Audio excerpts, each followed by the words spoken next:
because there's a significant difference to correcting someone and reproaching someone or being very confrontational, especially to people who you consider family or close to.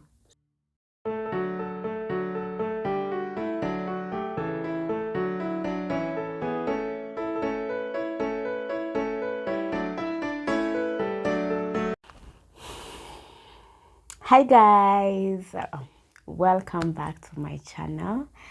In case you're new here, we talk about issues that affect us in our daily lives, especially as women, and our goal is to build a tribe of authentic women who are not afraid of being themselves, authentic women who are not afraid to pursue their goals, no matter the situation, no matter the corner they are pushed into. And today I am joined by an amazing person, and I will allow her to introduce herself before we get into the topic of the day. Can you introduce yourself? Hi everyone, I am Chenda Gituku, sister, let's say, to Rikal. And I'm here for the conversation. And yes, kindly listen in, comment and share. Yes, thank you. Yeah, you heard it. She's my small sister. And I love her so much. Me too, I love you. I love you. So, baby says, what is that thing that really touches your emotions and makes you cry, like that thing that really hurts your emotions? Wow. I'd say confrontation, and confrontation in the sense, in the negative, when it isn't coming from a place of correction rather than a place of reproach. I think that gets me emotional, and most especially from people who more so care about me or are family or close to. Yes, it gets me riled up because there's a significant difference to correcting someone and reproaching someone or being very confrontational, especially to people who you consider family or close to. So yeah, I think that is one of the things that really gets me emotional and sad. Yeah, and I know there are instances where we have been made to feel like that, and it is a negative thing because you can correct someone in a way that will not trigger certain emotions, but kind of like trigger the right emotions. So yes, I think that is one of the reasons that I would be sad. You know why I'm laughing? Because the same thing happens to me when, let's say, somebody shouts at me. I don't know what really happens, but when somebody shouts at me, it just makes me shrink. It makes me shrink. So sometimes I'll cry, and other times I'll just shrink and I will not say anything. And I agree with you that correction is good. Yeah, true. In fact, it's what makes us grow. True. And some of us value corrections. In fact, I tell my friends, if you are not willing to tell me my mistakes so that I can correct them, you're not my friend. Yes. And having said that, I love corrections. I love correction. But there's a difference between correcting somebody with love and reproaching, the way Chenda has said. Yes. Because you never know what somebody has been through. Exactly. You never know how their morning started. You never know how that week has been. So some of us, when you shout at us, like, it really affects us. It takes us miles back to when that happened.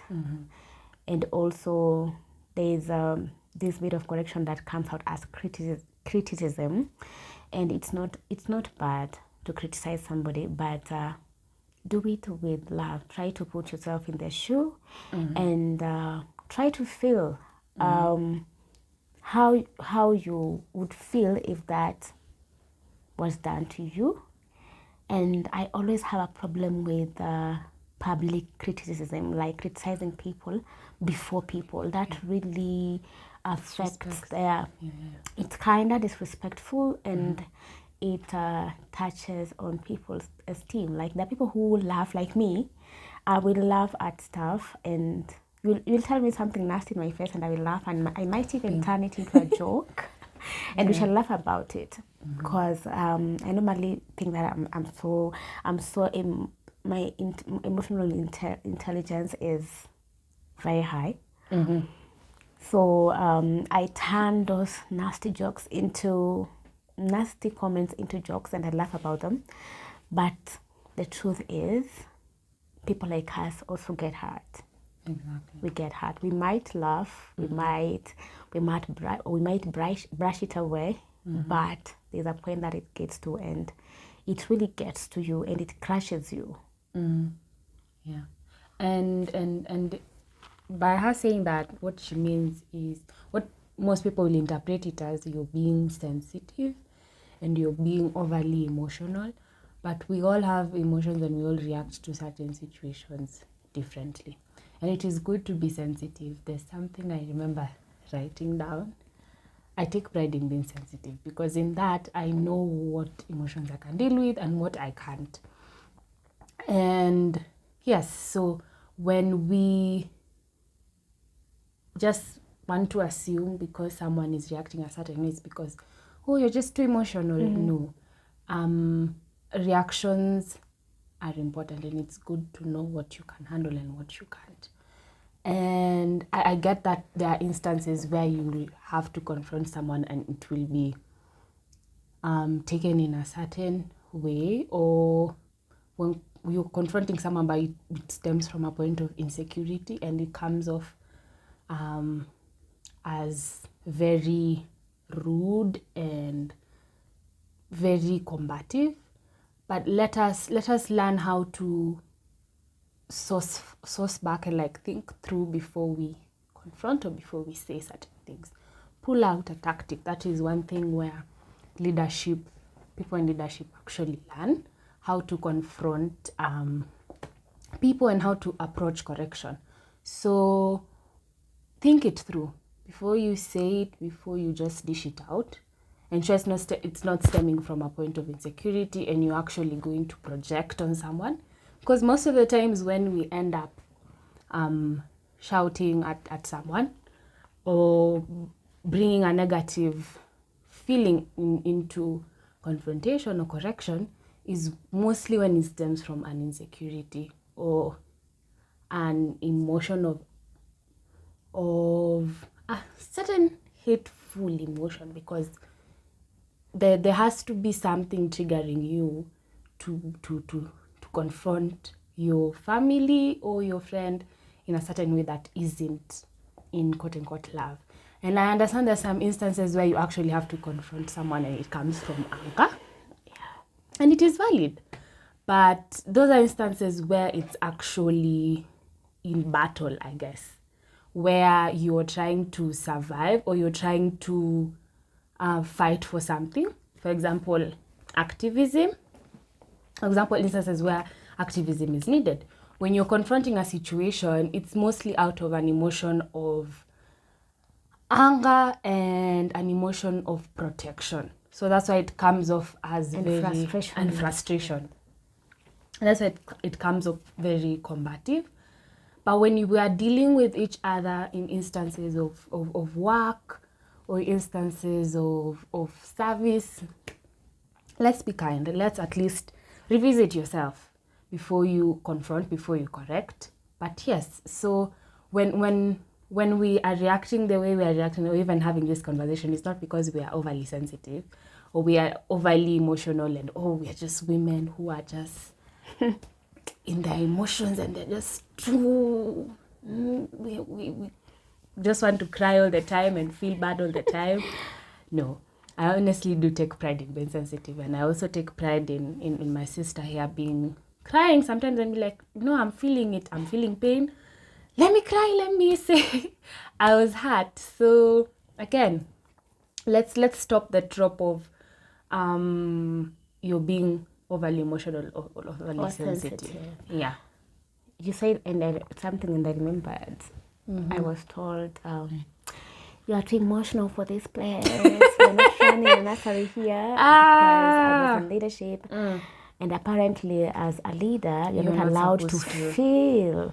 Leaders are human beings. And we imagine, I don't know if it is also in regards to being a strong woman, and the trope everyone tries to place on women, where we are not supposed to show emotions in certain places. We are not supposed to be to the extreme. We're supposed to be calm and collected. Even when something happens, you're supposed to keep it on a low and take it in. But with that, boundaries are crossed. So much disrespect happens. And that is not right. We're trying to live in a world where we're not bearing with people. Instead, we are coexisting. So that is very important for everyone to know, that this trope of us having to, especially with women, of having to shield ourselves from emotions and be like, okay, even when this is wrong, I should just move. It's a wrong approach. And that's why I encourage people, cry if you need to cry, yell if you need to yell. And yes, I guess there's also a downside to being, to always throwing your emotions in people's faces, because at the end of the day, there needs to be a balance of how we handle emotions and how we go through them. And that's why we have emotional intelligence, and that's why we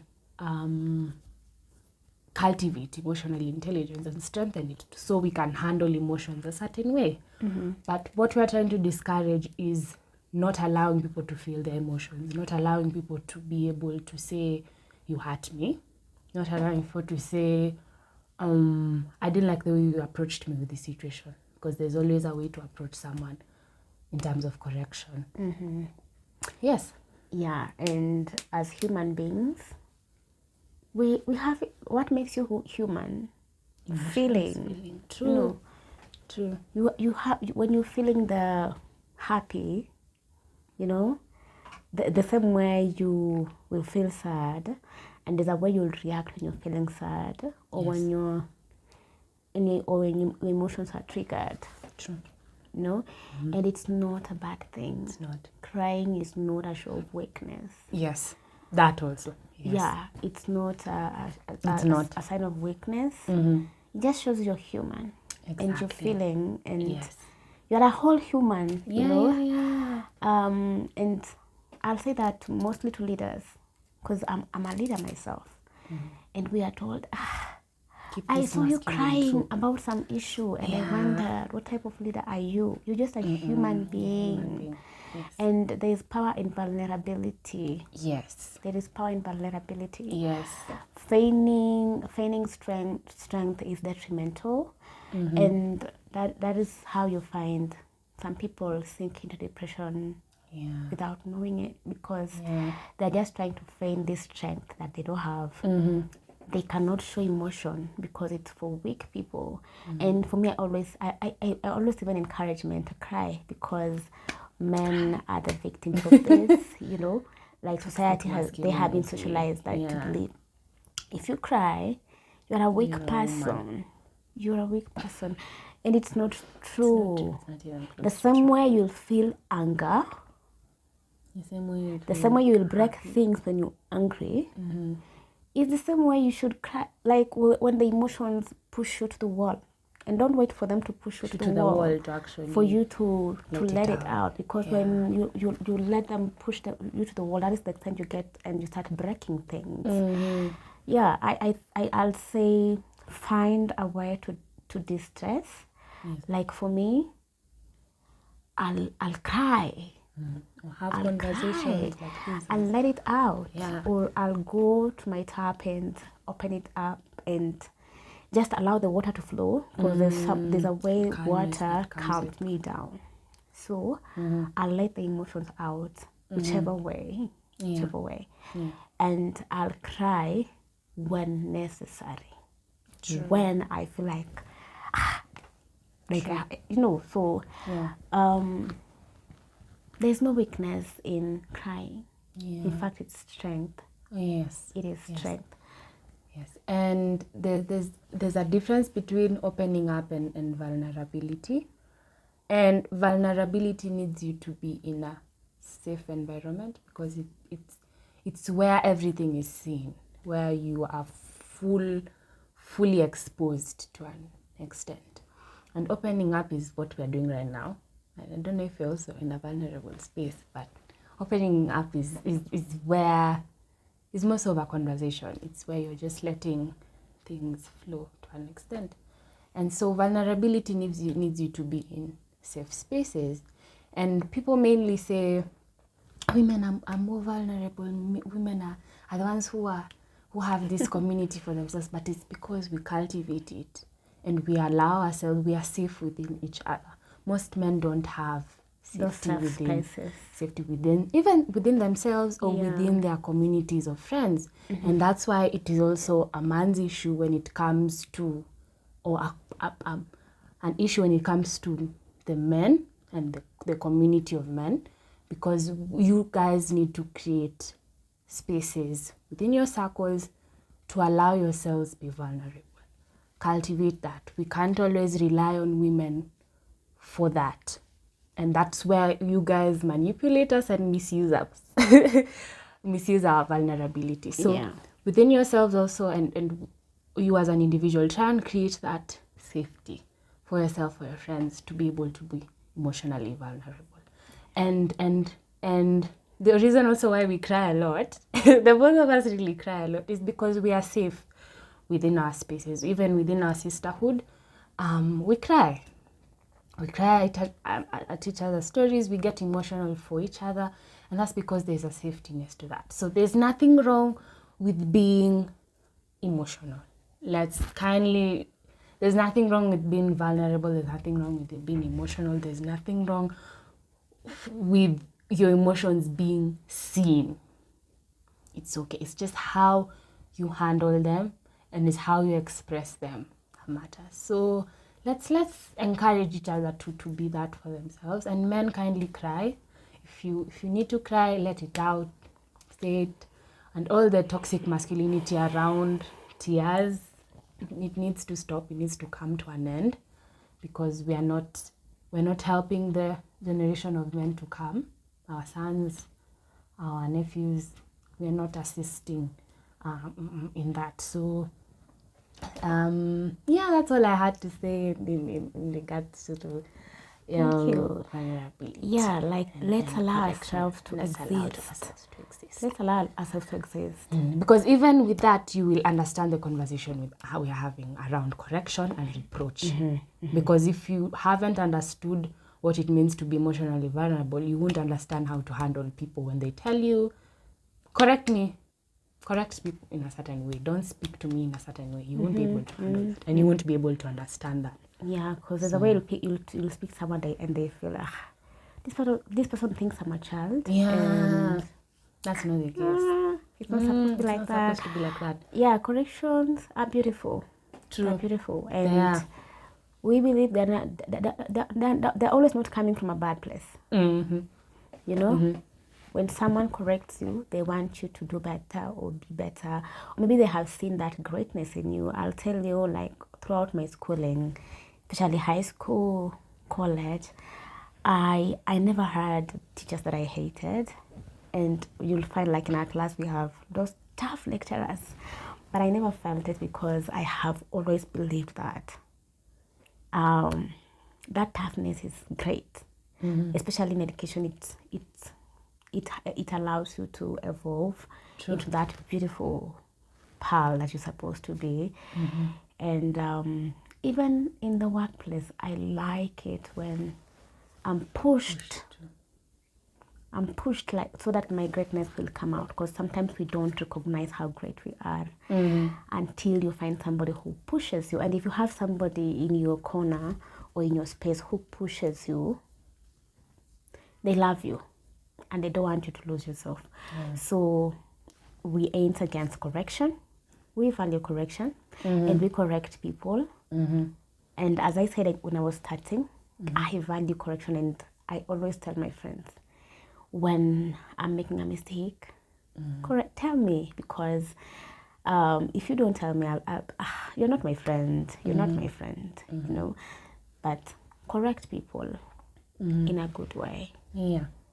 And I think this also is a conversation that starts from earlier on in our lives when we would be corrected by our parents. It always used to be very military in a sense, of where it is a beating first and then the talk later, or where we want someone to feel